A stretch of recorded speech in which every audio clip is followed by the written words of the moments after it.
Ինչու չեն աշխատում խիստ դիետաները եւ ինչից պետք է սկսել թմլիկությանը հրաժեշտ տալու ճանապարհը։ Ցանկացած դիետան, որում բոլոր դիետաները համարանուն ձև են աշխատում,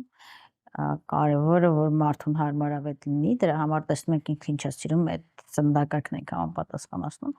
Ինքը եթե որ վերաբերվում են որպես ճակերտավոր դիետա, այսինքն սկսեցինք A-օրը վերջացրեցինք B-օրը,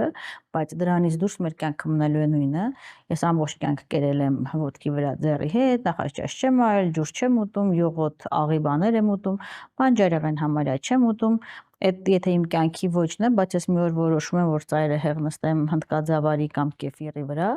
հետո մի օր մեկ այդ կեֆիրից հետ ես գալու եւ էլ ավելի քաշդ բարձրանալու է։ Դրա համար դրանք չեն աշխատում, որովհետեւ երբ որ դուք դնում եք այդ սահմանափակումները, առաջին պատճառը օրգանիզմը մտածում է, որ դուք սոված եք, ու երբ որ սկսում եք նորմալ ուտել, քաշը արագ հետ է գալիս, որտեղ մտածում եմ, որ այս սովից դուրս եկա, ինչքան կա ուտելիք պահեմ որպես էներգիա, որտեղ հետո ինչ կլինի, չգիտեմ ինչ կլինի, օրգանիզմը այդպես մտածում, ու որպես պաշտպանություն այդ քրոնիկ սովի, ինքը արագ ճարպակուտակում որպես էներգիայի աղբյուր։